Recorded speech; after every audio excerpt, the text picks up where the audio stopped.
Boa tarde, segundo ano, tudo bem com vocês?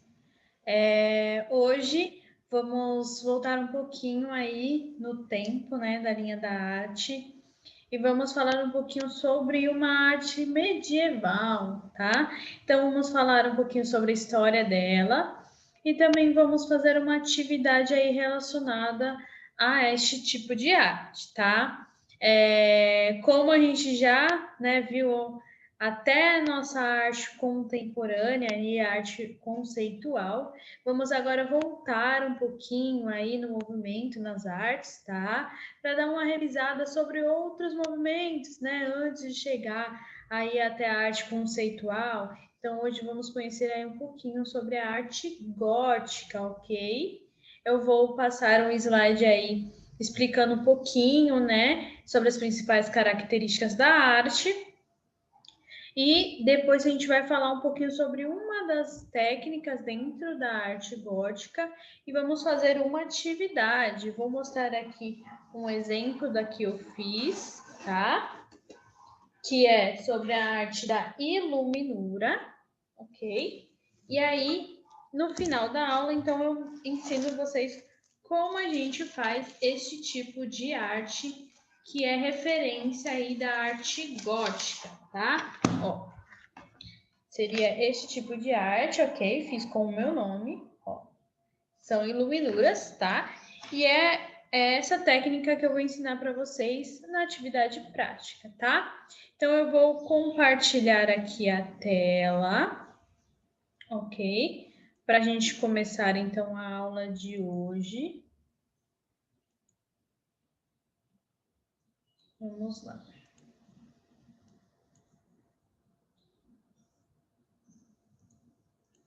Oi, Duda, tudo bem?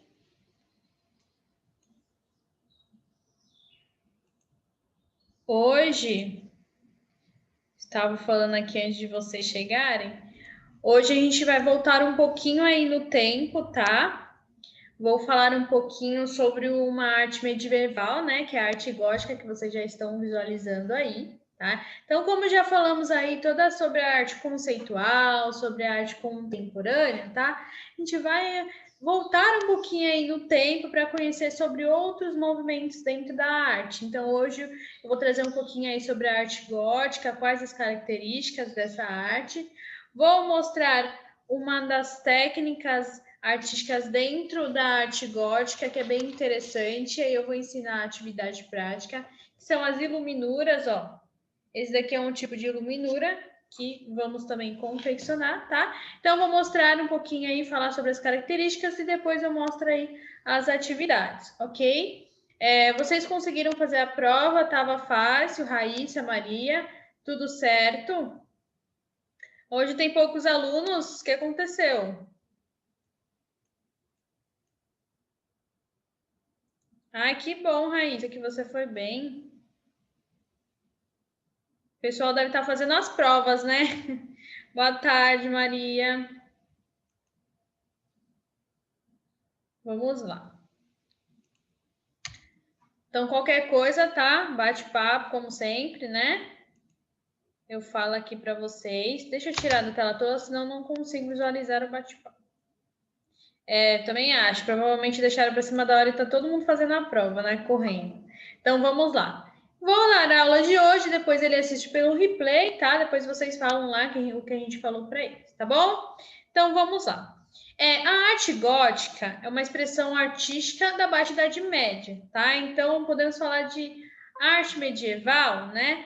Que perdurou até o Renascimento. O Renascimento é um movimento no qual volta, né? A arte grega, ela renasce novamente. A gente também vai falar um pouquinho sobre ele, mas não hoje, tá? Então, denominada de arte das catedrais, ela era realizada nas cidades. Foi uma reação ao estilo românico e pretendeu rivalizar com os mosteiros e basílicas que eram construídas no campo. Então, muitas pessoas confundem a arte gótica com a arte românica. Por quê?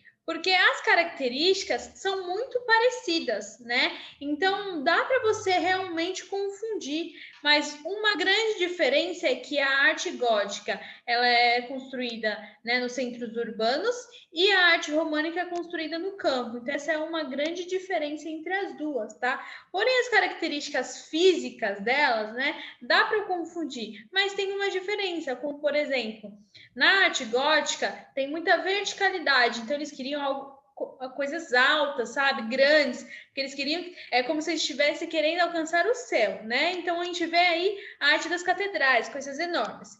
E na românica era mais horizontal, né? Então elas eram maiores mais para os lados, ok?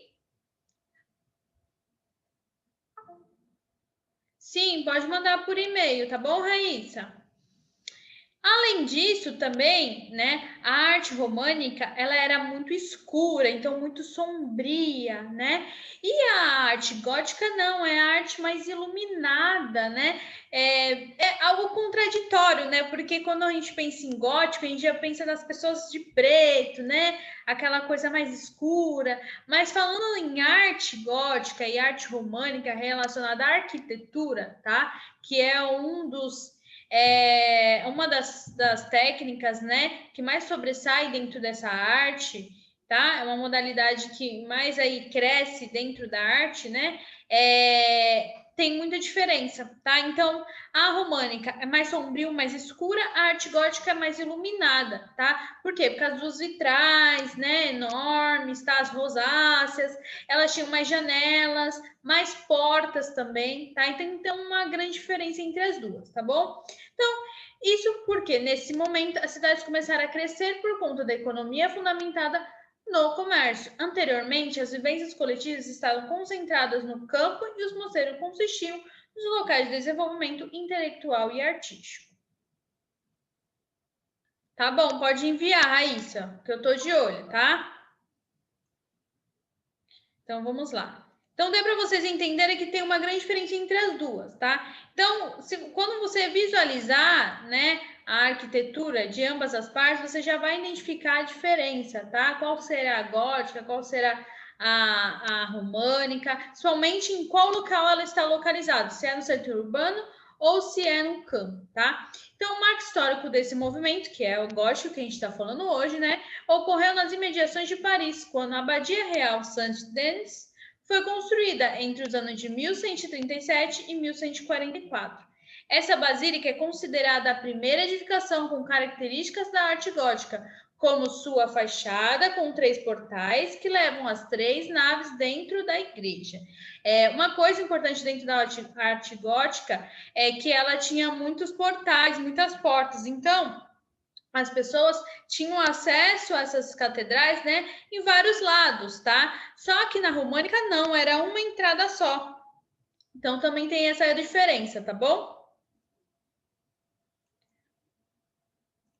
Então, quais são as principais, né, modalidades dentro da arte gótica? A arquitetura, que é a primeira, tá? A que eles mais se dedicaram, a escultura e a pintura, ok? Então, aí é um exemplo ó, de arte gótica na arquitetura. Olha que lindo, né? Maravilhoso. E olha o exemplo, o que eu falei sobre a característica, né? Bem vertical, né? Sempre pontando para cima, querendo chegar até o céu, né? Então vamos lá. Dentro da arte gótica, eles têm alguns nomes, tá? Na arquitetura. Olha aqui. Abóboda, pináculo, cobertura a 2 águas. Então, cada espacinho, né? Cada característica aqui dentro da arquitetura tem um nome diferente, tá? Então, olha aqui os portais, né? Com vários portais, as rosáceas, que era muito utilizada, e principalmente nas janelas tinham muitos vitrais, que era realmente para iluminar o local, tá? Então, a arquitetura foi a principal expressão da arte gótica e ela estará atrelada à pintura e à escultura, né? Porque dentro das catedrais tinham as pinturas, né? Nos tetos, nas paredes, e também a parte de pintura nos vitrais, né? que ele sempre tinha alguma representação bíblica dentro dos vitrais, né? É como que eles se tivessem contando, eles queriam contar as histórias, né, para as pessoas, principalmente aqueles analfabetos da época, eles queriam contar a história bíblica através, né, dos desenhos aí nos vitrais, tá bom? Ó, aqui tem outro desenho da catedral para vocês entenderem como que funcionava, ó. Cada pedacinho tem um nome diferente. Essa daqui, a gárgula, a gente vai ver daqui a pouquinho, tá? Quando você visualiza uma catedral gótica, você já visualiza essas gárgulas. O que seriam essas gárgulas? Muitas pessoas confundem com dragões, né? Com demônios. Eram alguns animais, né? Alguns monstros que eram criados para colocar aí em alguns locais específicos da catedral, que era o quê? Para tampar, né? Aqueles canos de escoamento de água, né? Então, para não aparecer o cano, eles criavam esses monstros para tampar o cano e aí a água saía pela boca desse animal, né? Desse monstrinho aí. Outras pessoas também acreditam na tese de que eles foram criados para a proteção de quem estava ali dentro da igreja, né? Então, alguns falavam assim que tinha um mito, né? Que eles acreditavam que quem estava fora, né, da igreja, os demônios iam pegar aquelas pessoas, então o lugar seguro era ali dentro da igreja que estavam protegidos. Então tinha uns pensamentos meio mirabolantes relacionados a isso.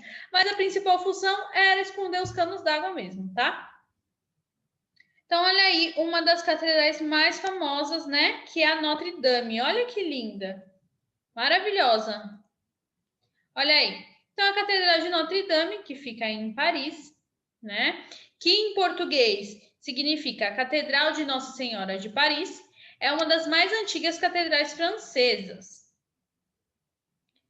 do estilo gótico. Iniciada sua construção no ano de 1163, é dedicada à Virgem Maria e situa-se em Paris, rodeada pelas águas do rio Sena. Olha que lindo! E olha aqui, né, algumas características que a gente já visualizou. Olha as rosáceas, que eram as janelas, né, em forma de círculo, né, como se fossem mandalas, tá? Olha aí que bonita.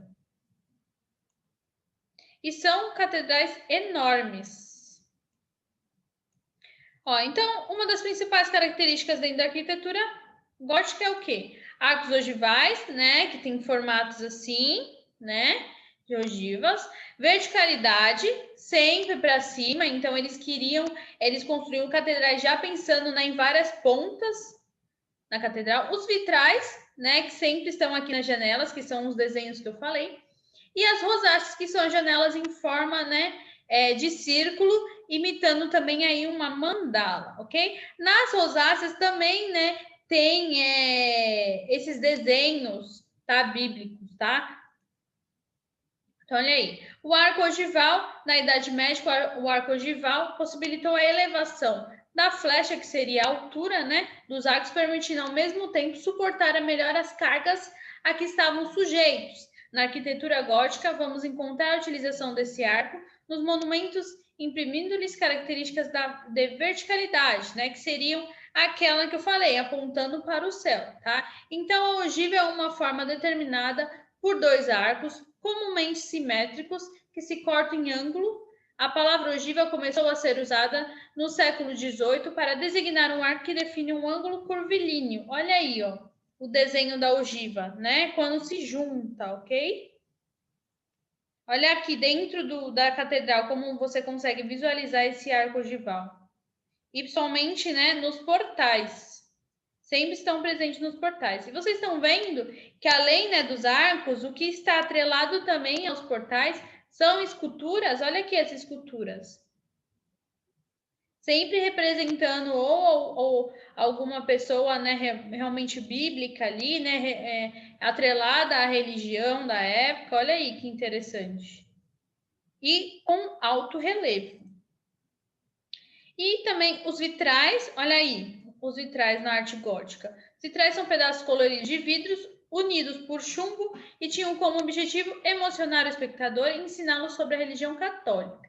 Então, usados nas janelas catedrais, serviam para iluminar o interior das igrejas e narrar histórias bíblicas para os que não sabiam ler. Olha aí que interessante. Olha que lindo. E além de tudo, né, além de ensinar a história bíblica, também era um jeito de iluminar a catedral, como a gente viu que realmente a arte gótica ela era muito iluminada, isso falando da arquitetura, tá?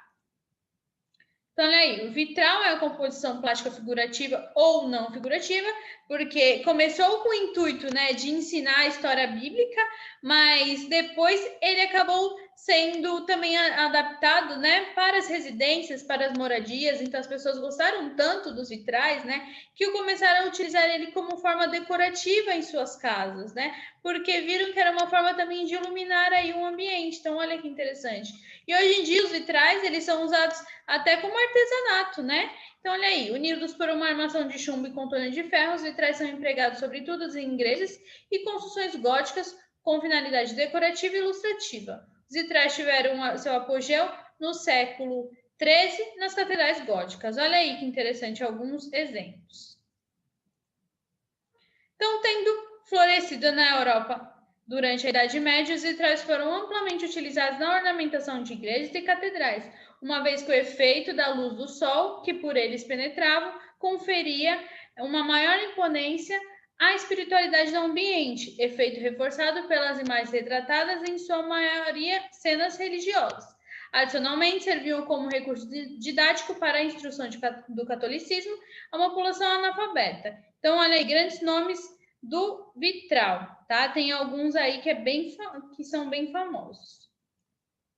E aí, como eu falei, né? Ele foi criado com um objetivo, mas depois ele foi, né, sendo adaptado em outros ambientes, porque viram que era uma técnica, um tipo de arte bem funcional, né? Realmente funcionava, as pessoas colocavam o vitral ali em suas janelas e iluminava aquele ambiente, então ficou também bastante usado como forma decorativa. E hoje em dia também é utilizado, né? Então, olha o tamanho dos vitrais, são gigantescos dentro da catedral. Então, com certeza, né, iria iluminar, né? Porque o sol bate ali naquela janela colorida e traz luz aí para dentro do ambiente. Olha que interessante. Você imagina quantos desenhos não tem aqui dentro dessa catedral, hein? Desses vitrais. Olha quantos, olha, enormes. Aqui no Guarujá, a gente consegue visualizar em algumas igrejas alguns vitrais. São bem menores, né? Porque não são igrejas góticas, né? Que são gigantescas. Mas tem aí um vitral que dá para a gente visualizar. Eu até coloquei aqui como exemplo, para quem não é católico, né? E nunca visualizou algum vitral, ó, dentro da igreja do centro, olha aqui, da matriz. Olha como também tem vitral. É bem menor, né? Mas tem um vitral. Olha aí que interessante. E aí o vitral também é utilizado hoje em dia, né? Muito como artesanato, né? Porque nada mais é do que alguns pedaços de vidros aí colados, né? Um no outro que forma aí um desenho enorme. E aí, falando em vitral, temos as rosáceas, né? Então, uma rosácea é um conjunto de vitrais dispostos em forma circular, muito utilizado no estilo gótico. Então, já tinha, né, o vitral criado e aí eles criaram um em forma diferente, né, em forma de círculo, que foi nomeado como rosácea, tá? E aí também se assemelha ao quê? As mandalas, né? Porque as mandalas, elas são assim, né? Elas são pequenas e elas vão crescendo, né? Abrindo e sempre em forma simétrica, né? Todos lados iguais. Então, olha que interessante. São duas técnicas misturadas, né? O vitral e uma mandala, que aí originou aí a rosácea. Olha aí como são enormes também. Ó, aquela parte que eu mostrei, né, do arco ogival, olha como dá para ver agora as esculturas de perto. Bastante escultura também, né, querendo ensinar aí uma passagem bíblica, tá? Então, as principais características da escultura, vinculada com a arquitetura, as gárgulas, né, que eu já expliquei um pouco sobre elas, verticalidade também e a ilustração dos ensinamentos. Mesma função do vitral. Olha aí o que eu falei sobre a gárgula. São estátuas em forma de pássaros monstruosos que eram esculpidos para disfarçar os canos onde escoava a água da chuva dos telhados, chamados de gárgulas. Então, aqui, ó, tinha um cano, né? Tem um cano que sai a água, né? E aí, eles criaram esses monstros para tampar esse cano. Então, na verdade, a água sai pela boca aqui, ó, desses monstros. Foi uma forma interessante, né? Inteligente aí, criativa de tampar os buracos, né? Tampar esses canos. Então, o termo se origina do francês gargouloute, originado da gargola, gargalo ou garganta. Em latim, gurgulho, gula, palavras similares derivam da raiz gar, engolir. A palavra representa um gurgulhante som da água. Em italiano, em alemão, tem também os nomes aí que eu não sei pronunciar, tá? Então não vou falar. Mas o nome é referente ao som que a água faz, né? Então, gurgulhante som da água, aqueles gorgulhos, né? Que a água faz quando sai aí do cano, tá? Então, aqui, ó, tem um representando como seria, ó, quando a água sai, tá? Como que fica. Aqui provavelmente é um país, né, que é bem frio, né? Porque está congelada a água. Então, olha aí, algumas outras esculturas atreladas sempre com arquitetura. Então, você nunca vai ver uma escultura gótica separada, né? Aí da arquitetura sempre tá vinculada apenas com alto relevo, tá? A pintura gótica também é outro tipo de modalidade, né? Dentro da arte gótica. Então, ela tem como principal característica a profundidade, né? Foi na arte gótica que eles também começaram a trabalhar essa parte de perspectiva, né? De profundidade, o realismo, querendo mostrar aí as principais características, os traços mais detalhados, e as iluminuras, que é o que eu vou falar bastante daqui a pouquinho, tá? Então, olha aqui como na pintura gótica você já consegue visualizar, né, perspectiva, uma profundidade aí dentro da pintura. Ó, sempre com dois planos, né? Primeiro plano, segundo plano, figura e fundo. Olha aqui também, ó, como a gente consegue identificar, né, a profundidade. Então, vem as iluminuras. O que são essas iluminuras, né? Naquela época, eles escreviam tudo à mão, os livros, tá? Então, as iluminuras, elas ilustravam, né, os livros manuscritos aí. Então, a iluminura consistia sempre a primeira letra, né, desses textos, eles faziam uma forma diferente, mais detalhada, né? E sempre criando aí alguns desenhos para ilustrar esse texto. As iluminuras, eles confeccionavam desde o amanhecer até o anoitecer, tá? Porque ela era conhecida como a arte da luz, como a gente viu, né, na arte gótica, eles usavam muito essa parte de luz, né, iluminando a arquitetura, enfim.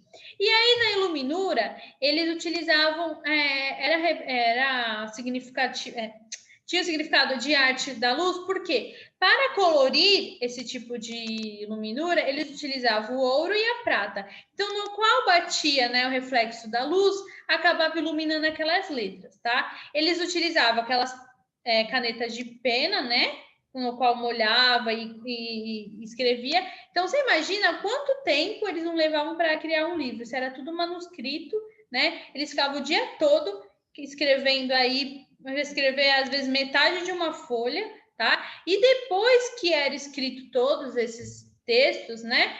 O livro também era costurado tudo à mão. Então, imagina o trabalho que dava isso, né? Então, olha aí, a iluminura ilustrava os livros manuscritos, podia ser simplesmente decorativa, com motivos florais, geométricos e animalistas, ou narrativa, né, narrando as cenas. Geralmente decorava as letras capitais. Então, a primeira letra do texto era decorada, as outras eram no estilo normal, tá? Então, olha aí o que eu falei, tá? Primeira letra sempre decorada e o restante normal. Olha aqui, ó. Bem decorada, bem ilustrada e o restante normal. Deu para entender? E sempre, né, criando aí uma margem decorada, bem ilustrada, tá? Aí aqui eu vou mostrar para vocês alguns exemplos de arquitetura gótica, tá? Aqui, ó, no Brasil mesmo, Catedral da Sé é uma arquitetura gótica. Olha aqui a rosácea, o arco ogival. Quem já foi lá na Catedral da Sé? Já visualizaram de perto?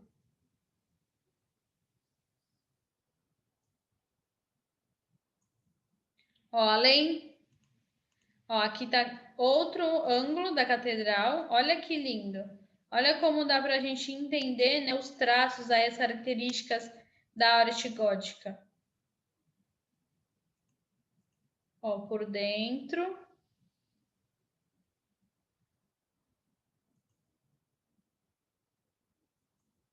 Olha aí os vitrais. Então, um resumo aí da arte gótica seria o quê? A arquitetura, né? Dentro da arquitetura, a gente acha os arcos ogivais, verticalidades, rosáceas e vitral. Na pintura, profundidade e realismo, tá? E na escultura, vinculada sempre à arquitetura, verticalidade, as gárgulas e ilustração de ensinamentos, tá? E lembra da pintura também, né? Da iluminura, que é o que eu vou mostrar agora aqui para vocês. Deixa eu compartilhar aqui o outro slide, só um minutinho. Ó, que eu falei sobre a arte, né, da iluminura, tá? Que é a arte da luz. Então, olha aí, as iluminuras são ilustrações, né, feitas à mão que representam um texto manuscrito. Então, ela significa iluminar, trazer a luz, clarear. As primeiras iluminuras fazem parte das inscrições encontradas no Livro dos Mortos no Antigo Egito, tá? Então, ela é muito importante, faz parte da história aí, hein? Então, olha aí, os materiais, né? Então, essas iluminuras eram feitas sobre papiro, ou seja, sobre um suporte vegetal, enquanto as iluminuras da Idade Média eram realizadas sobre pergaminho, a pele de um animal. Em outras palavras, um suporte animal. Então, as iluminuras que eram feitas lá no Antigo Egito, né, eram feitas com papiro. E as iluminuras já na Idade Média, aí, na arte gótica, já eram feitas em pele de animal, tá? Com suporte animal, que consistia nos pergaminhos, tá? Então, olha aí. Dentro das iluminuras, né, medievais, na maior parte do tempo foram os monges que criaram os manuscritos. Então, eles trabalhavam num profundo silêncio junto com outros monges, desde o primeiro raio de luz do dia até o anoitecer, numa grande sala chamada escritório. Cada monge exercia uma função bem distinta. O copista escrevia o texto sobre o pergaminho, e para isso ele utilizava a pluma de ganso que ele mesmo confeccionava para escrever. Então, olha aí o que eu falei, hein? Então, os copistas eram divididos em responsabilidades diferentes. Então, o reglor traçava as linhas escritas e as margens, o scriptor copiava os textos sagrados e o pictor iluminava o pergaminho uma vez o texto pronto. Então, o iluminador, que era o pictor, desenhava as ilustrações nos espaços livres deixados pelo copista. Depois, tinha tanta importância que o texto pois a iluminura deveria valorizar a mensagem que era vinculada de maneira a chamar a atenção ao texto para que ele pudesse ser memorizado facilmente. Então, o desenho, né, ele chamava tanta atenção quanto o texto, porque era ele que ilustrava aí, né, o que o texto dizia. Então, uma imagem fala mais que 1000 palavras, né? Às vezes, uma imagem você fica com aquilo gravado mais fácil, né? E uma forma mais duradoura do que simplesmente algumas palavras que você acaba esquecendo até o que leu, né? Então, o desenho sempre é bem importante dentro de um texto, tá? Então, para fabricar as cores, né, das iluminuras, eles utilizavam algumas coisas, alguns pigmentos naturais, né? Então, o que eles achavam naquela época para confeccionar aí as tintas, né? É diferente de hoje em dia, né? Hoje em dia é muito mais fácil de você, por exemplo, confeccionar iluminuras. E tem escola de iluminura ainda hoje em dia. Só que hoje você vai lá, compra tinta em alguma loja e acabou. Naquela época não, eles tinham ainda que extrair o pigmento. Então, olha aí, eles utilizavam, né, naquela época, urina humana, fígado de animais, conchas, especiarias como açafrão, cúrcuma, insetos, plantas, flores, minerais e terra. Então, por exemplo, no vermelho poderia ser fabricado tanto com um pequeno inseto, como é o caso do vermelho carmim, que é fabricado com cochonilha, como o garance, que é feito a partir de uma planta, né? E tem ainda o vermelho que pode ser tirado do urucum, né? Então tem vários pigmentos naturais aí, várias plantas, coisas que a gente pode extrair da natureza que saem pigmentos bem legais também, tá? Então, o amarelo pode ser fabricado com açafrão da terra ou alguma outra terra, como o ocre amarelo. Já o azul poderia vir tanto minerais lápis lazuli ou azurita, como de uma planta do Índico. E o preto comumente vinha do carvão. Hoje em dia, os artistas encontram todas as tintas nas cores mais variadas, além do material que precisa em qualquer loja de material artístico ou mesmo na internet. Não era o caso do artista da época, quando, enfim, o primeiro tubo de pintura foi criado por Renault. Então, olha aí, antes da tinta ser criada, eles tinham que extrair aí pigmentos da natureza, como, por exemplo, né, os índios também faziam isso, né? Ainda conseguem, né, extrair esses pigmentos. Normalmente, quem mora aí no campo, né, ou os índios que não tem cidade por perto ou loja, eles tentam extrair algum pigmento da natureza. Ainda bem que existe, né, pigmentos naturais aí para que conseguem extrair, tá? Então, finalmente, uma vez com todo o trabalho aí sobre os pergaminhos terminados, eles eram costurados uns aos outros e assim era feito o códex, o ancestral do livro. Com o passar dos anos e a evolução da pintura e de outros materiais mais práticos e resistentes, a iluminura foi substituída por outras técnicas artísticas, vindas dos mesmos mestres, conhecidos ou não na história da arte. A iluminura, então, ainda é praticada em vários países da Europa e também em outros países do mundo. Assim como aconteceu com várias outras artes, ela também evoluiu e hoje é possível encontrar iluminuras contemporâneas, onde a técnica mantém-se sob temas que fazem parte do nosso mundo atual. Contudo, dado o valor histórico por sua beleza e também por tratar-se de arte da luz, a iluminura tradicional ainda é muito praticada na arte, tanto por religiosos como leigos. Na cidade de Arges, na França, existe o Instituto Superior Europeu de Iluminura e do Manuscrito, que foram que formam iluminadores todos os anos, mas também é possível estudar iluminura nos ateliês de mestres iluminadores. Esse daí foi um relato de um aluno que falou, né, sobre esse instituto, tá? Eu peguei esse relato para vocês entenderem que ainda existe iluminura hoje em dia, por mais que seja uma arte bem antiga, mas tem pessoas que gostam, né? E é bom que acabam desenvolvendo aí as habilidades artísticas, né? Também, se a gente parar para analisar, tem algo que está muito em alta hoje, né? Relacionado a letras decoradas, que se assemelha também aí a algumas coisas da iluminura, como, por exemplo, lettering, né? Que hoje em dia muitas pessoas gostam de fazer, né? Não o tipo de iluminura, ele não está fazendo manuscrito aí, não está desenhando aí, ilustrando algumas letras também. Pode ser aí semelhante, né? Um parente aí meio distante, tá? Mas também é uma arte que está se desenvolvendo hoje em dia, né? Então, as iluminuras contemporâneas tendo nascido dentro dos mosteiros, a iluminura traz dentro de si um sentido espiritual que não pode ser esquecido. Assim como os ícones são representativos da presença espiritual, a iluminura é representativa da luz espiritual. Os monges católicos tratavam as iluminuras com o mesmo receito e devoção que os ortodoxos. Porém, permitiam-se mais liberdade com a iluminura do que jamais os ortodoxos fariam. De certa forma, podemos dizer que a iluminura é uma tradição do Ocidente, enquanto a iconografia é uma tradição do Oriente, embora diferentes, ambas têm o mesmo objetivo, o autismo. A iconografia são imagens, né, religiosas representadas através de desenhos aí, de ilustrações, tá? Então, se chama um ícone, né? Essas ilustrações referência a algo bíblico, tá? Então, ó, contudo, diferente da iconografia, que ainda continua uma arte de caráter sagrado, a iluminura saiu dos mosteiros para o mundo. Interessados nessa bela arte de imagens que contava histórias, reis, rainhas e nobres da corte criavam seus próprios scriptorum dentro de seus castelos ou moradas, e a iluminura passou a contar temas mudamos sobre vários assuntos, desde a bravura do rei aos seus combates. como a beleza da rainha em seus passeios pelo jardim, ou textos com poesia sobre amor medieval e tratados tanto botânicos e fitoterápicos. Então, antes, né, era tudo religioso, com temas religiosos, depois começou a mudar aí, né, totalmente os temas que eram abordados, mas a técnica continuou da iluminura, tá?